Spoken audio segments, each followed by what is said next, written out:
Arthritis, जिसको हिंदी में गठिया कहते हैं, एक ऐसी बीमारी है जिसमें आपके जोड़ों में काफी ज्यादा दर्द होता है, वहां सूजन भी होती है, कई बार वहां रेडनेस भी रहती है और अगर आप जोड़ों पर हाथ लगाएंगे तो वहां का तापमान भी बढ़ा हुआ होता है।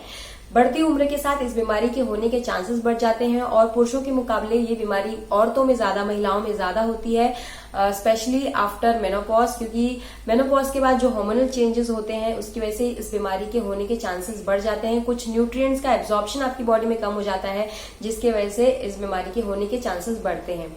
अब ये बीमारी जब किसी को हो जाती है तो एलोपैथिक ट्रीटमेंट में, एलोपैथिक मेडिसिन में इसका कोई कंप्लीट ट्रीटमेंट नहीं है और उसको बोल दिया जाता है कि अब जिंदगी भर आपको पेन किलर, स्टेरॉइड्स और बहुत सारी एलोपैथिक मेडिसिन के साथ ही जीना पड़ेगा, इनके बिना आप नहीं रह सकते हैं। बट आपको ये जानकर खुशी होगी कि आप इस बीमारी को पूरी तरीके से ठीक कर सकते हैं, वो भी सिर्फ 4-5 सिंपल स्टेप्स में, जो इस वीडियो में मैं आपको बताने वाली हूँ।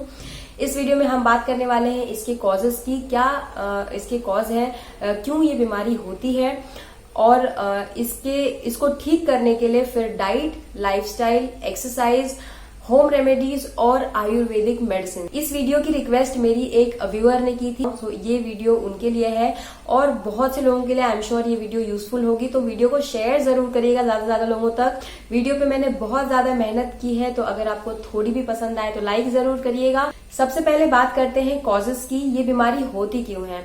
कॉजेस जानना इसलिए जरूरी है ताकि आप उसकी जो जड़ है उसको खत्म कर सकें।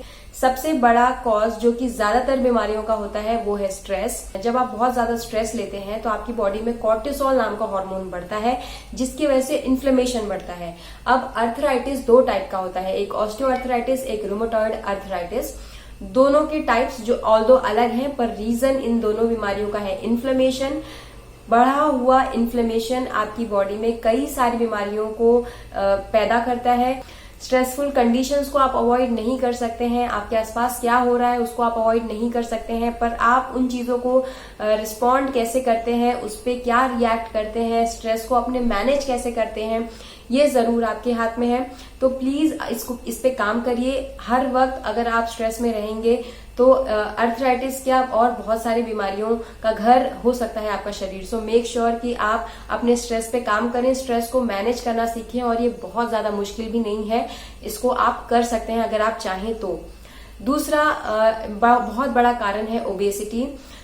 जब आपका शरीर का जो वजन है वो जरूरत से ज्यादा हो जाता है तो आपके जो भी जॉइंट्स हैं उन पे एक्स्ट्रा प्रेशर आता है। आपके जो बॉल एंड सॉकेट जॉइंट्स हैं, जो आपका स्पाइन है, आपका जो नीज है, इन सब पे एक्स्ट्रा प्रेशर आता है और ये सभी जो जॉइंट्स हैं उन सब की एक कैपेसिटी है, उसके ऊपर वो सहन नहीं कर सकते। अगर आप उसके ऊपर उनको कई दिनों तक प्रेशर उस पर बनाए रखेंगे तो ऑब्वियसली फिर वो आपको धोखा देने ही वाले हैं। सो मेक श्योर कि अगर आपका जो वजन है वो बढ़ा हुआ है तो उस पर आप काम करें।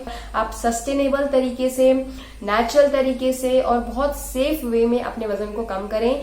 कोई डाइट प्लान या फिर एक्स्ट्रा फिजिकल ओवर एक्सरसाइजिंग से अगर आप वेट कम करेंगे तो वो आपकी बीमारी को और ज्यादा बढ़ाएगा और वेट भी आपका परमानेंटली कम नहीं होगा। हो सकता है स्टार्टिंग में थोड़ा बहुत कम हो जाए पर फिर से वो बढ़ जाएगा। स्ट्रेस जो मैंने बोला उसमें सिर्फ इमोशनल स्ट्रेस नहीं है, उसमें फिजिकल स्ट्रेस भी है। कई लोग ओवर एक्सरसाइज करते हैं और उसके बाद अपनी बॉडी को रिकवर करने के लिए पूरा आराम नहीं देते हैं, तो फिजिकल स्ट्रेस भी इन्फ्लेमेशन को बढ़ाता है, सिर्फ इमोशनल स्ट्रेस नहीं। सो मेक श्योर आप फिजिकल, इमोशनल दोनों स्ट्रेस पे काम करें। तीसरा रीजन है खराब डाइट। एक अच्छी डाइट बहुत ही सिंपल, बहुत ही अफोर्डेबल हो सकती है और जो हमारा इंडियन ट्रेडिशनल स्टेपल डाइट है वो बहुत ज्यादा बैलेंस्ड है और बहुत अच्छा है। तो डाइट को अपने अच्छा रखना बहुत ज्यादा जरूरी है। अगर आप बहुत महंगी महंगी चीजें खाएंगे पर जब मन किया तब आपने वड़ा पाव खा लिया या फिर पाव, ब्रेड, बिस्किट और कॉर्नफ्लेक्स और सीरियल्स और ये सब अगर आप खाते हैं तो आई एम सॉरी, ये अच्छी डाइट नहीं है। नो मैटर आप कितना भी उसके बाद महंगी चीजें खा लें, फर्क आपको नहीं दिखेगा। आपकी डाइट जो है वो अच्छी नहीं है। आपको उस टाइम पे आपकी भूख जरूर मिट जाती है, आपकी भूख भर जाती है, पर सेलुलर लेवल पे आपके जो सेल्स हैं उसमें सही न्यूट्रिएंट्स नहीं होता है आपके शरीर में इन्फ्लेमेशन को कंट्रोल करने के लिए। प्रोसेस्ड फूड, पैकेज फूड पूरी तरीके से छोड़ दें। ये सॉस, वो चटनी, ब्रेड्स, बिस्किट, इन सभी चीजों को पूरी तरीके से छोड़ दें। सिंपल होममेड फ्रेश घर का खाना खाएं। नेक्स्ट कॉज जो है वो है लाइफस्टाइल।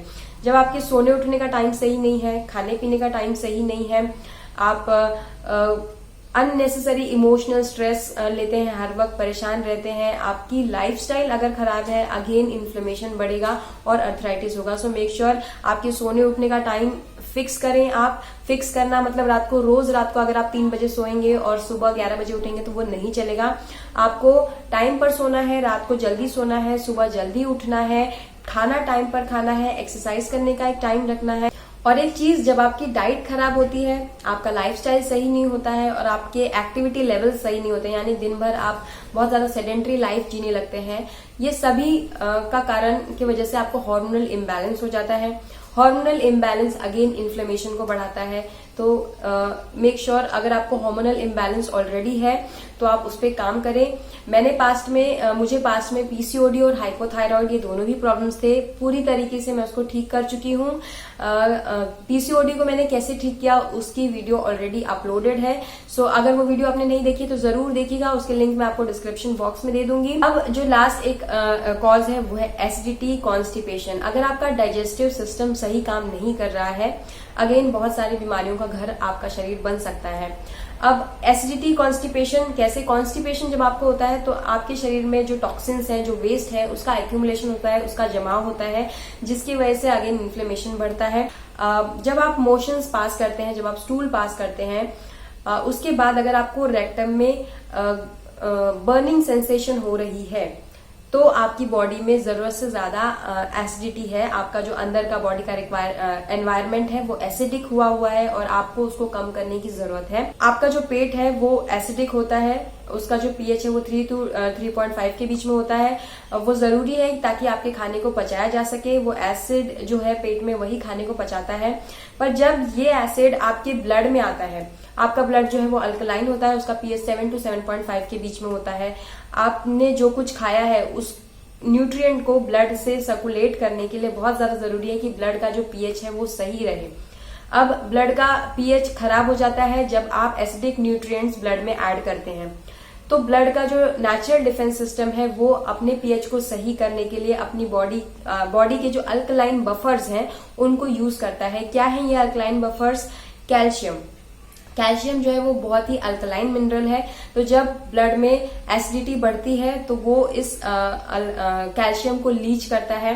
लीच करने के लिए जो आपके बोन्स हैं, बोन्स में कैल्शियम होता है। बोन्स के मिड सेक्शन जो है, जहां पे बोन जो है वो सबसे ज्यादा डेंस होता है, सबसे ज्यादा घना और भारी होता है, वहां से वो लीच नहीं कर सकता है, वहां से लीच करना मुश्किल है। तो लीच कहाँ से होता है? एंड से।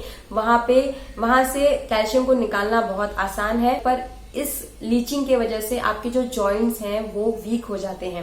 जब कैल्शियम खत्म होने लगता है तो उसके बाद मैग्नीशियम की बारी आती है। वो भी अल्कलाइन है और मैग्नीशियम भी आपकी बॉडी में बहुत ज्यादा जरूरी है कई सारे डिफरेंट मैकेनिज्म्स के लिए।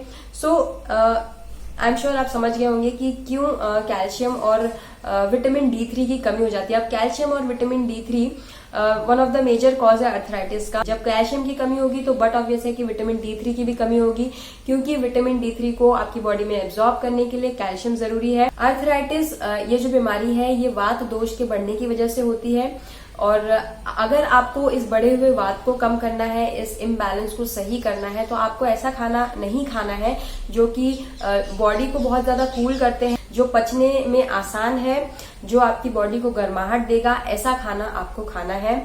सो यस, कुछ दिनों तक आपको बिल्कुल उबला हुआ फीका फीका खाना खाना है जो पचने में आसान हो, बहुत ज्यादा तला भुना हुआ और अपने जीभ के लिए आपको खाना नहीं खाना है। स्पाइसेस की सबसे पहले बात कर लूं, स्पाइसेस में हल्दी बहुत ज्यादा अच्छा होता है। हल्दी जो टॉप एंटी इन्फ्लेमेटरी फूड्स हैं दुनिया में उसमें से एक है। सब्जियों में, दाल में, तड़के में हल्दी जरूर डालें। हल्दी का दूध आप रात में ले सकते हैं। हल्दी के बाद ब्लैक पेपर आपके लिए बहुत अच्छा है, अजवाइन बहुत अच्छा है और जीरा बहुत अच्छा है। मेथी बहुत ज्यादा अच्छी होती है वात रोगों के लिए। अदरक, लहसुन आपके लिए बहुत अच्छा है। सौंठ जो कि ड्राई जिंजर होता है, सूखा अदरक का पाउडर, वो आप अपनी डाइट में इंक्लूड करिए। अगर मैं आपको मोटे मोटे में बताऊं तो चावल आपके लिए बहुत ज्यादा अच्छे नहीं है। चावल के लिए जैसे मैंने आपको बता दिया, आपको उसमें कुछ ऐसे मसाले ऐड करने हैं जिससे कि उसका जो ठंडापन है वो कम हो जाए। गेहूं जो ग्लूटेन है वो भी बहुत ज्यादा अच्छा नहीं होता है। पर जब आप गेहूं खाएं तो उसमें आप अजवाइन डाल सकते हैं और सब्जियों में ऐसे मसाले यूज करिए जो एंटी इन्फ्लेमेटरी हैं। हॉर्स ग्राम आपके लिए बहुत बहुत बहुत ज्यादा अच्छा होता है, बहुत ज्यादा कैल्शियम होता है उसमें। मूंग आपके लिए बहुत अच्छा है दालों में। मूंग की जो खिचड़ी है जिसमें आप जीरा, सौंठ ये सब डालकर जब आप पतली मूंग की खिचड़ी बनाते हैं तो वो आपके लिए बेस्ट है। दाल बहुत मोटी मोटी नहीं खानी है आपको, पतली दाल आपके लिए अच्छी है क्योंकि वो पचने के लिए आसान होगी। उसमें तड़का डालिए हींग का, जीरा का, घी का। केला बहुत अच्छा है आपके लिए, तो केला में बहुत ज्यादा कैल्शियम होता है इसीलिए अच्छा है। उसमें अगर आप थोड़ा ब्लैक पेपर डाल लेते हैं तो बहुत ज्यादा अच्छा होगा वो आपके लिए। साथ में पाइन एप्पल बहुत अच्छा होता है, उसमें ब्रोमेलिन नाम का एक चीज होता है जो आपके बॉडी के लिए बहुत ज्यादा अच्छा होता है, इन्फ्लेमेशन को कम करने के लिए बहुत ज्यादा इफेक्टिव है। तो ये दोनों फ्रूट्स बहुत अच्छे हैं। बाकी सारे फ्रूट्स आप ले सकते हैं बट पके हुए हो, बहुत ज्यादा खट्टे फल न लें। अगर आपकी डाइट 80% अल्कलाइन होगी, 20% एसिडिक होगी तो आपका जो बॉडी का एनवायरनमेंट है वो सही रहेगा। अब जो भी फ्रूट्स और वेजिटेबल्स हैं, जो हमारे नट्स हैं, सीड्स हैं, ये सभी चीजें जो है वो अल्कलाइन होती हैं और जो ग्रेन्स होते हैं वो एसिडिक होता है। तो इतना समझ जाइए कि आपको फ्रूट्स, वेजिटेबल्स, नट्स, सैलेड्स और सीड्स और ये सब कुछ आपको ज्यादा लेना है और ग्रेन्स की मात्रा आपको कम करनी है। ड्राई फ्रूट्स अगर आप ऐसे ही सूखे लेते हैं तो वो बहुत अच्छी नहीं है आपके लिए। रात भर भिगाइए, जैसे आप बादाम ले रहे हैं तो रात भर भिगाइए, उसका छिलका उतार कर लीजिए तो आप खा सकते हैं। और सीड्स में जो काला तिल होता है वो आपके लिए औषधि का काम करेगा, दवाई का काम करेगा। तो काला तिल अपनी डाइट में जरूर इंक्लूड करिए। तेल को कम रखना है पर कोल्ड प्रेस्ड कच्ची घानी ऑयल ही यूज करना है आपको, जो लकड़ी खाना का तेल होता है वही यूज करना है। और रिफाइंड ऑयल से बिल्कुल दूरी बना लेनी है, बिल्कुल भी नहीं खाना है रिफाइंड ऑयल। ये अगर आप गूगल करेंगे तो योगा के ऐसे बहुत सारे आसन आपको मिल जाएंगे जो आप कर सकते हैं आर्थराइटिस के साथ। तो उन एक्सरसाइजेस को करिए। सुबह सन में जब आप चलेंगे तो ज्यादा अच्छा होगा। सन आपके लिए बहुत ज्यादा इंपॉर्टेंट है। प्राणायाम में अनुलोम और कपालभाति बहुत ज्यादा अच्छा होता है तो उसको जरूर करिए। प्राणायाम करना बहुत बहुत बहुत इंपॉर्टेंट है आपके लिए। ऑक्सीजन लेवल जब आपका बॉडी का बढ़ा होगा ना तो शरीर से सारी जो बीमारियां हैं वो बाहर हो जाएंगी। ये ऑक्सीजन जो है वो आपके शरीर से सारी गंदगी को बाहर फेंकता है। ऑयल मसाज आपके लिए बहुत ज्यादा अच्छा होता है तो ऑयल मसाज करिए। आप तिल का तेल यूज कर सकते हैं ऑयल मसाज के लिए या फिर कोई भी दूसरा अच्छा कोल्ड प्रेस ऑयल आप यूज करिए, बट ऑयल मसाज आपके लिए बहुत अच्छा है। ऑयल मसाज के बाद अगर आप धूप में बैठते हैं तो और भी अच्छा है। अगर तुरंत नहीं बैठ पाते हैं तो ठीक है, आप स्नान कर लीजिए। स्नान करने के लिए गर्म पानी का यूज करिए। पीने के लिए भी गर्म पानी का इस्तेमाल करिए, पर जब बहुत ज्यादा प्यास लगी होती है तो गर्म पानी अच्छा नहीं लगता है। तो हर वक्त अगर आप नहीं पी सकते हैं तो कम से कम दिन में कुछ समय जरूर गर्म पानी पीजिए। और जब ठंडी का सीजन होता है तब ज्यादा गर्म पानी पीने की कोशिश करिए। और बाकी टाइम पे भी जो भी पानी आप यूज करते हैं, जो पानी आप पीते हैं, पानी को पहले अच्छे से उबाल लीजिए और अच्छे से उबाल के जब वो नॉर्मल टेम्परेचर पे आ जाए तो उस पानी को आप यूज करिए। वो भी आपके लिए औषधि का काम करेगा। फास्टिंग आपके लिए बहुत अच्छी है। फास्टिंग का मतलब है उपवास। दिन भर उपवास नहीं करना है, रात के टाइम में उपवास करना है। अपना डिनर जल्दी कर लीजिए और सुबह नाश्ता थोड़ा लेट करिए। फास्टिंग रिकमेंडेड है आयुर्वेद के हिसाब से आर्थराइटिस के लिए। सन बाथ जरूर करें। सन बाथ का मतलब है कि कुछ टाइम सूरज में जरूर बिताएं। सूरज जो है वो अल्टीमेट हीलर है।